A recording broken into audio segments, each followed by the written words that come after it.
Dixit travel channel చూస్తున్న మిత్రులందరికీ శుభాభివందనాలు.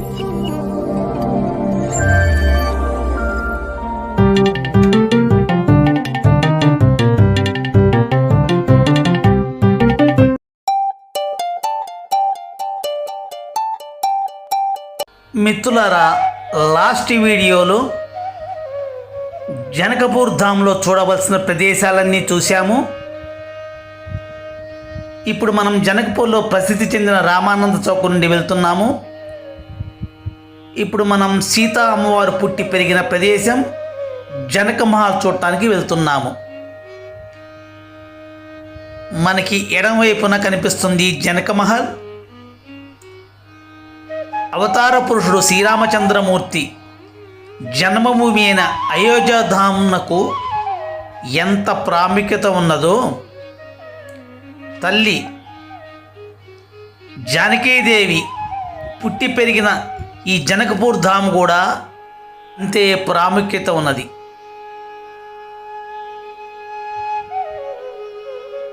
జనక మహల్ దగ్గర చేరుకున్నాము. జనక మహల్ దాని ప్రత్యేకత ఏమిటి, జనక మహల్లో చూడవలసిన విశేషాలను ఈ వీడియోలో తెలుసుకుందాం. స్కిప్ చేయకుండా చివరి వరకు చూడండి. మనం లోపలికి ప్రవేశించగానే ఒక డిస్ప్లే బోర్డు ఉంటుంది.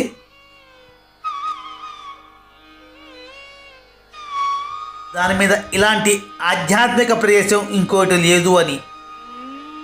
ఈ ప్రదేశం మొత్తాన్ని కూడా జానకి కారిడార్ అంటారు.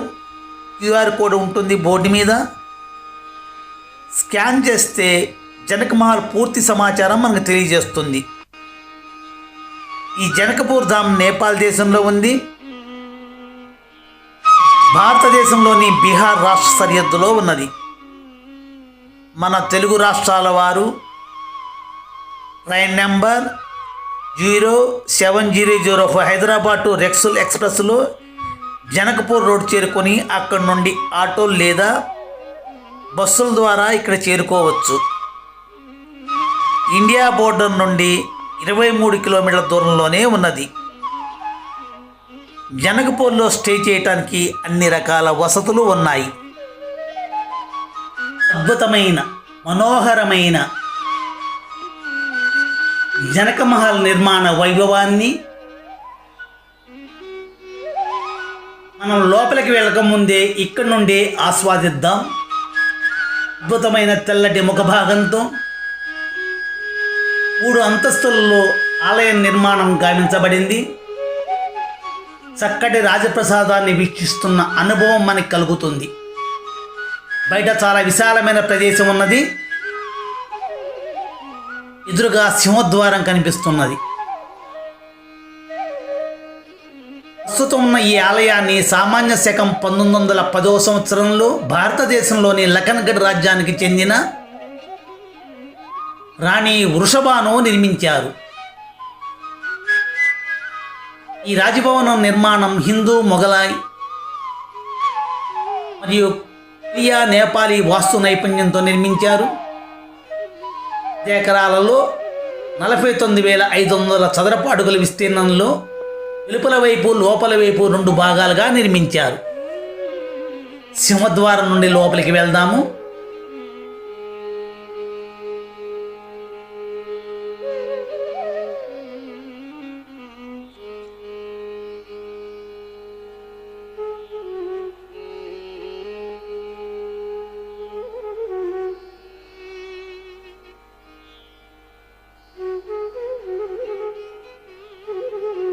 మనకి ఎదురుగా రామ్ జానకి మందిరం కనిపిస్తుంది. ఈ మందిరం ఎత్తు 50 అడుగులు. పూర్తిగా తెల్లని పాలరాతితో ఒక హవేలీ నిర్మాణం పోలి ఉన్నది. మొత్తం 60 గదులు ఉన్నాయి. ఈ ప్రాంగణంలో రంగురంగుల గాజుతో చేయబడిన మనోహర కళాకృతులు, జాలక కిటికీలు, వరండాలు, స్తంభాలతో చుట్టూ ఉన్న గోడలకు మిథుల, మధుబని, శైలవర్ణ చిత్రాలతో సర్వాంగ సుందరంగా తీర్చిదిద్దారు. స్థానికులు ఈ మందిరాన్ని నౌలక అని పిలుస్తారు. నిర్మాణ సమయంలో రాణి 9 లక్షల బంగారు నాణేలు ఖర్చు చేశారట. అందుకని నౌలక మందిరం అని పిలుస్తారు. హిందూ ఇతిహాసాలు, రామాయణం ప్రకారం వైదేహి రాజ్య అధినేత శ్రీ జనక మహారాజు గారు పరిపాలించిన మిథిలా నగరం రాజధాని ఈ జనకపూర్ ధామ్. జనక మహారాజు సంతానం కొరకు చేసిన యజ్ఞంలో నాగలితో భూమిని దున్నుతుండగా సాక్షాత్ శ్రీ మహాలక్ష్మి అవతారమైన సీతా పెట్టెలో బాలిక రూపంలో దొరికిందట. జనక మహారాజు ఆ తల్లిని పెంచి పెద్ద చేసిన ప్రదేశమే జనకపూర్ ధామ్. జనక మహారాజు కుమార్తె జానకిగా, వైదేహి రాజ్య తనయ వైదేహిగా, మిథిలా నగర యువరాణి మైథిలిగా అల్లారముద్దుగా పెరిగి పెద్దదై స్వయంవరంలో శివధనస్సు విచ్ఛిన్నం చేసిన శ్రీ మహావిష్ణు స్వరూపమైన కోసలరాజు శ్రీరామచంద్రుని స్వయంవరంలో వివాహమాడిన వీరవనిత. చారిత్రక ఆధారాల ప్రకారం సామాన్య శకం 1657లో ఇక్కడ బంగారు సీత విగ్రహం దొరికిందట. లోపల మందిరంలో బంగారు సీత, శ్రీరామచంద్రమూర్తి, లక్ష్మణుడు, ఊర్మిళ, భరతుడు, మాండోవి, శత్రుఘ్నుడు, స్వతకీర్తి, జనక మహారాజు ఆయన సతీమణి సునైన విగ్రహాలు ఉన్నాయి. సీతారాముల దివ్య దర్శనంతో మన జన్మ ధన్యమైంది. ఎన్నో దశాబ్దాలుగా పూజలు అందుకుంటున్న సీతారామ లక్ష్మణ దివ్య దర్శన భాగ్యం కలిగింది. ఒక పక్షం రోజుల్లోనే శ్రీరామ సీతా మహాలక్ష్మిల జన్మభూములను దర్శించే భాగ్యం కలిగింది. చుట్టూ కోటలాగా ఉన్నది. జనక మహల్ ప్రాంగణంలో అనేక ఉపాలయాలు ఉన్నాయి. ముందుగా మనం సీతా అమ్మవారి మ్యూజియం చూద్దాం. సీతా అమ్మవారు వాడిన వస్తువులు, సీతాదేవి దుస్తులు, నగలు ఇక్కడ మ్యూజియంలో భద్రపరిచారు. మనం మ్యూజియం చూద్దాం. ముందుగా మ్యూజియం సందర్శనకు టికెట్ ఇండియన్ మనీ 10 రూపాయలు. ఇలా మనం టికెట్ తీసుకుని అండర్ గ్రౌండ్కి వెళ్ళాలి.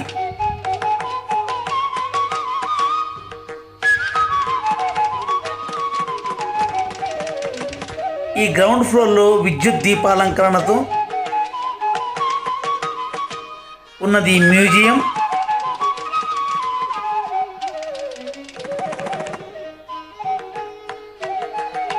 మిథిలా నగరం సంబంధించిన కొన్ని వస్తువులను ఉంచారు.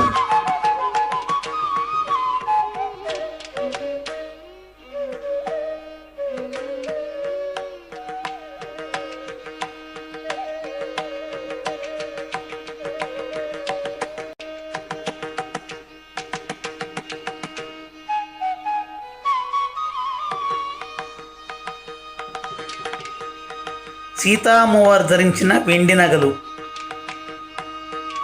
వివిధ రకాల కిరీటాలు, కంఠహారాలు, సీతాదేవి చిన్నప్పటి నుండి వివాహం అయ్యేంత వరకు ధరించిన వివిధ నగలను ఇక్కడ భద్రపరిచారు.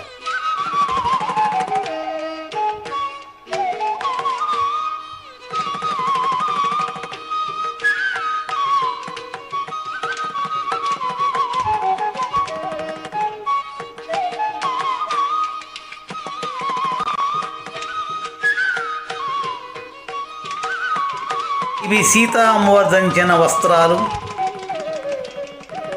సీతాదేవి ప్రతినిత్యం ఒక రంగు దుస్తులను ధరించేవారట.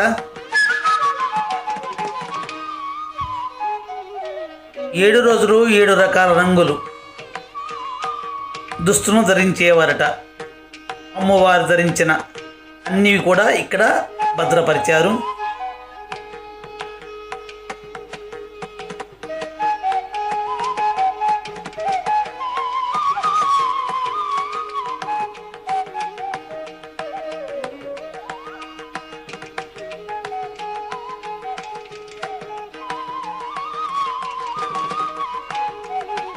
మొదటి అంతస్తులో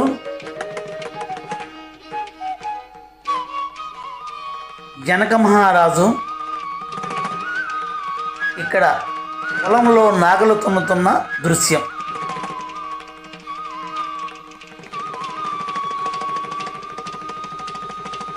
జనక మహారాజు భార్య అయిన సునైన యజ్ఞఫలంగా భూమిలో లభించిన సీతాదేవిని ఎత్తుకొని లాలిస్తున్న దృశ్యం.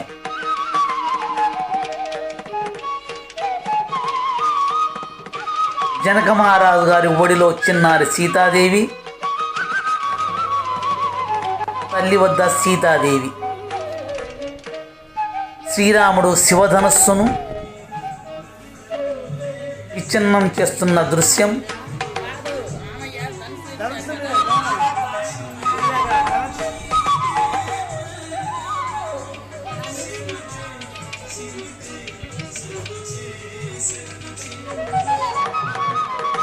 సీతారామ కళ్యాణ దృశ్యం.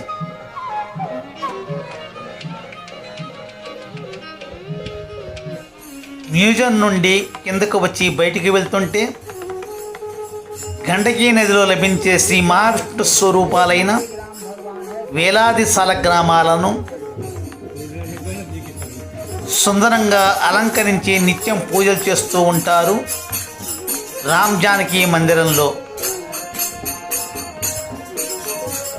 సీతారాం సీతారాం అనే నామస్మరణతో ఈ రామ్ జానకి మందిరం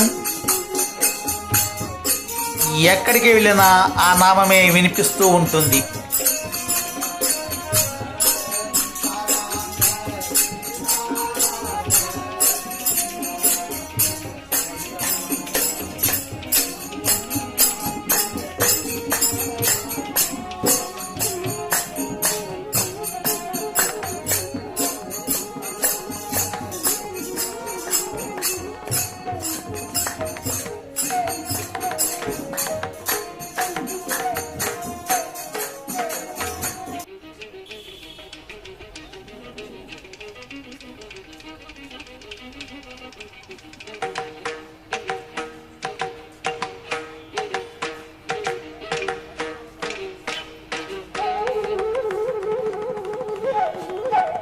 జనకమహల్ నుండి బయటికి వచ్చిన తరువాత జనకమహల్కు కుడివైపున శ్రీరామ్ జానకి వివాహ మండపం ఉన్నది. ఆ వివాహ మండపం దర్శించడానికి టికెట్ ఉన్నది. టికెట్ రేటు 10 రూపాయలు నేపాల్ కరెన్సీ.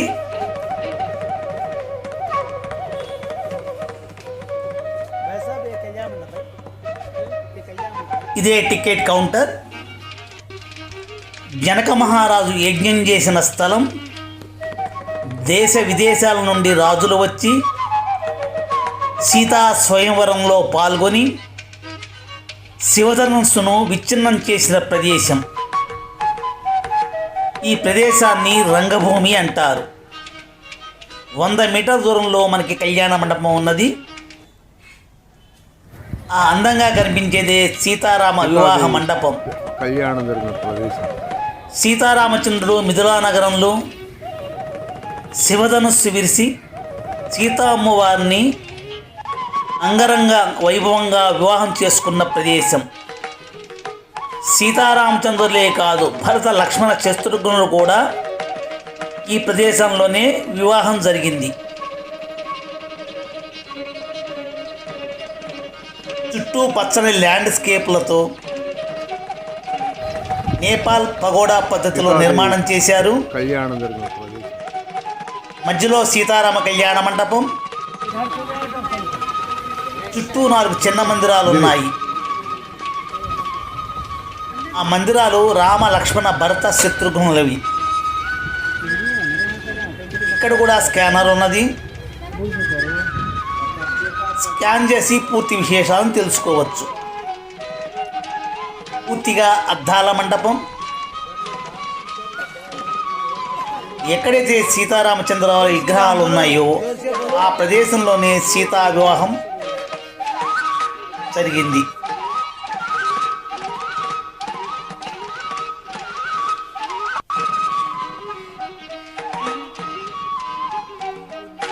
ఈ మందిరంలో లక్ష్మణుడు ఊర్మిళ విగ్రహాలు ఉన్నాయి.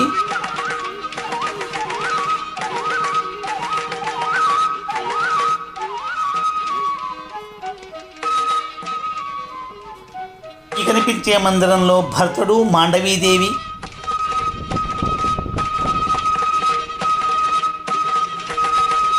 శత్రుఘ్నుడు, సుతకీర్తి. మిత్రులారా, శ్రీరామ జన్మభూమి అయోధ్య నుండి మొదలైన మా ప్రయాణం సీతమ్మ తల్లి పుట్టిన ప్రదేశం జనకపూర్తో మా నేపాల్ యాత్ర దిగ్విజయంగా పూర్తి చేసుకొని ఇండియా చేరుకున్నాము. నెక్స్ట్ వీడియోలో నేపాల్ ఇండియా బోర్డర్ క్రాసింగ్ విశేషాలను ఈ తెలియజేస్తాను. వీడియో మీకు నచ్చితే లైక్ చేయండి, షేర్ చేయండి, నన్ను ప్రోత్సహించండి. ధన్యవాదాలు.